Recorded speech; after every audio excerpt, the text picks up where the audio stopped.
Thank you for choosing me. Meeting my girlfriend a few years ago, she introduced me to the Law of Attraction.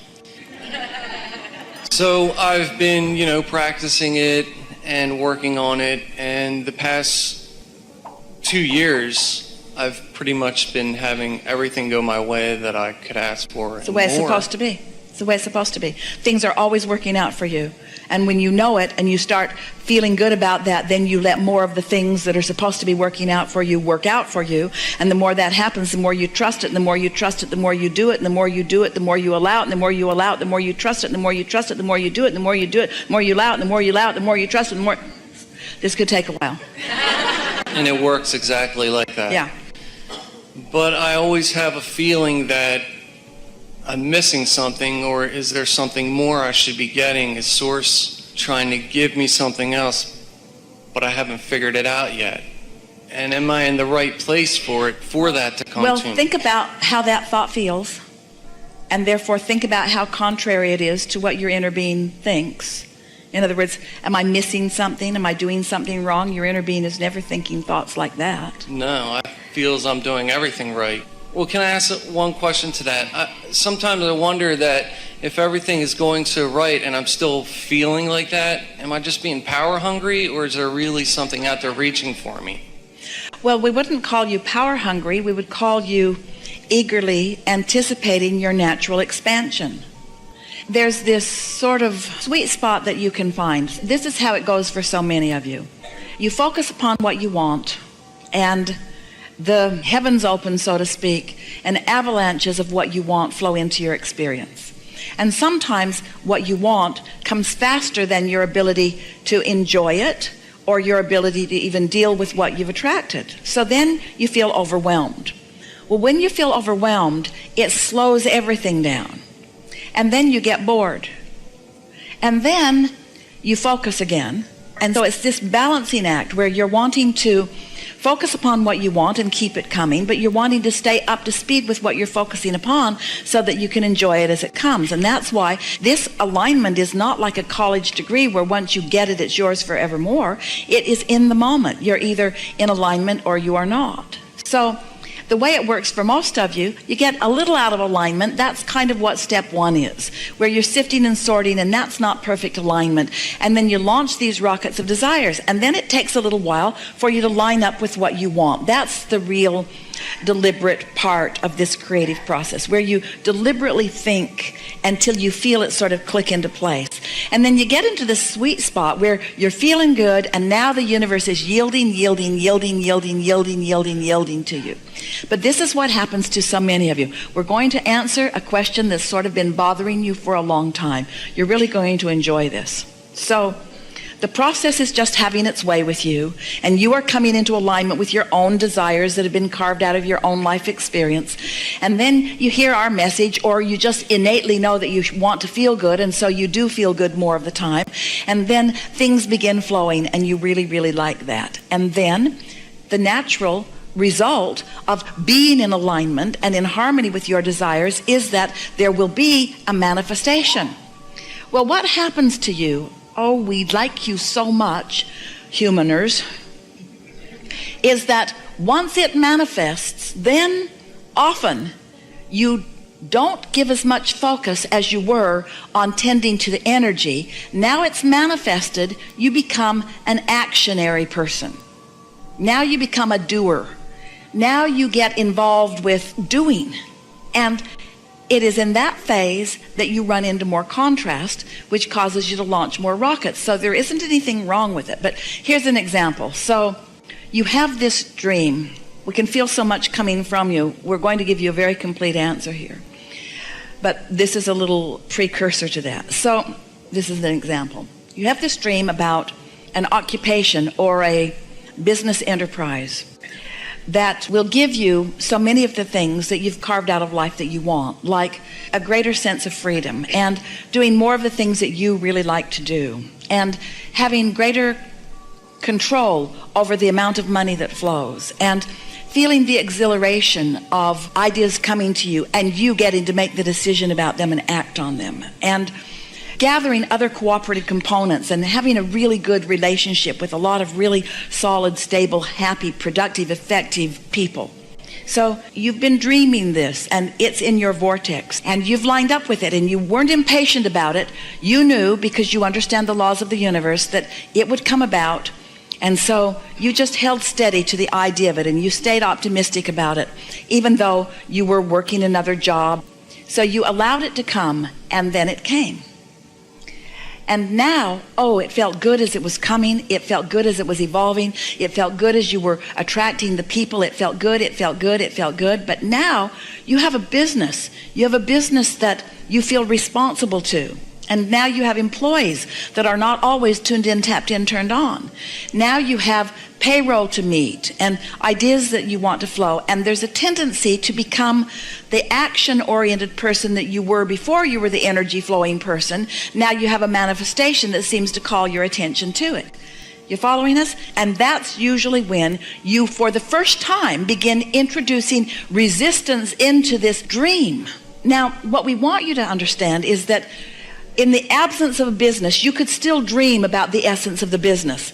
And you could attract this wonderful business that you want. And all along, even after it's manifested, you could stay focused upon the new that you're reaching for. There could be a situation where employees are squabbling, and you could put into your vortex that you want more compatibility among your employees, and you would receive inspiration. You would know exactly what to do to bring that about. You can be in the midst of the manifestation and still flow the energy appropriately. Now, we really want to say that loudly, because you got to be able to do that. You got no other choice than to do that. You're already manifested. You're already in a body. You're already experiencing all this action stuff. It's asking quite a lot. We are asking quite a lot of you to say, oh, dear people, up to your eyeballs in life, in children and in relationships and in houses and in debts or bills, in action, for us to say, oh, please, just set all of that life aside and let's talk about the vortex, and let's talk about energy, and let's talk about law of attraction, and let's talk about stuff that isn't tangible, that doesn't seem important to your life experience. We ask a lot when we ask you to turn your attention from what is the real life, but we've got to get you to turn your attention away from what is the real life in order to clean up your vibration so that you can get more of the real life that you are wanting. You can't just keep observing what is and cause any change in your experience.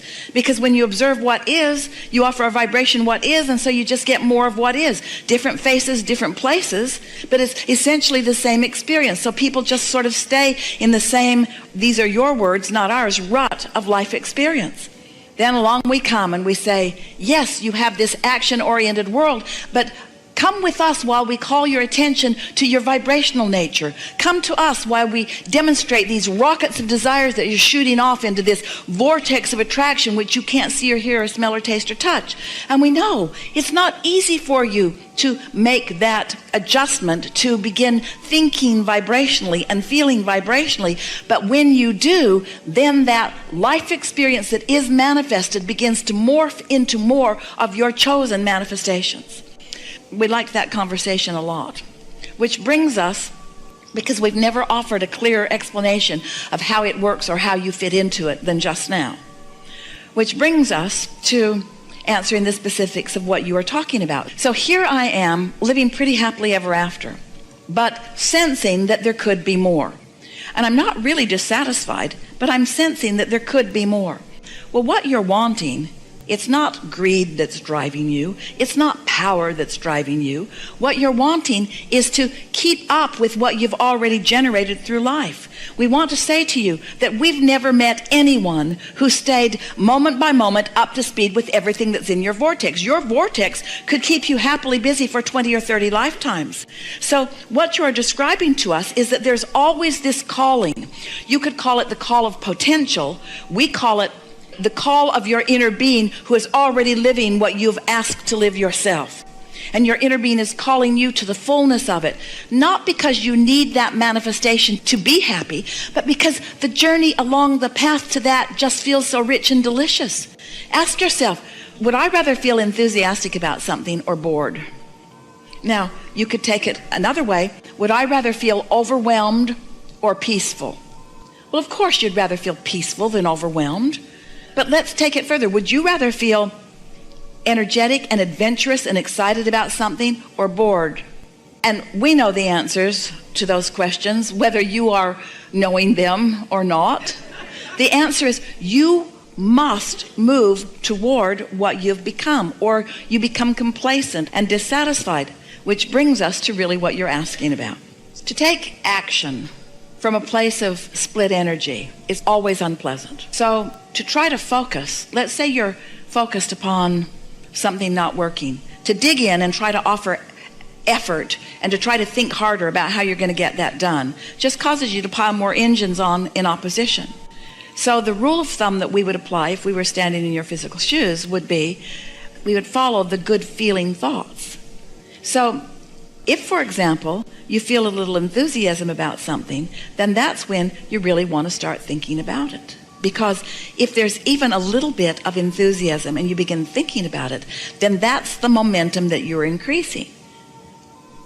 On the other hand, if you're worried about something and you think harder about it, then that's the energy that you're increasing. So we want you to take away from this day's conversation, what's this thought that I'm doing? Which end of my train am I applying a new engine to?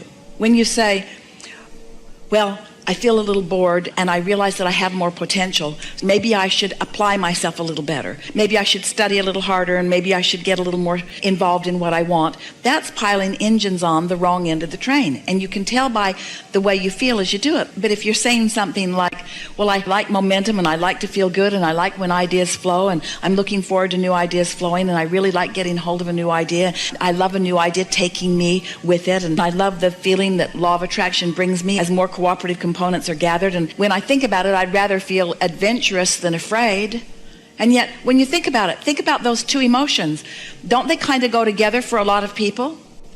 You're going to get into Esther's Audi R8 with Esther, and she's going to show you how fast it can go in 4 seconds. You might feel adventure, and you might feel dread and fear. And we're just asking you which feels better.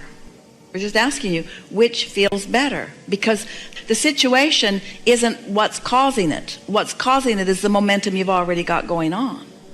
And so from what we can feel from you, we would make more lists of the things that we're enjoying about our life, because we don't feel resistance in you. We don't feel that you've got resistance that's holding you back.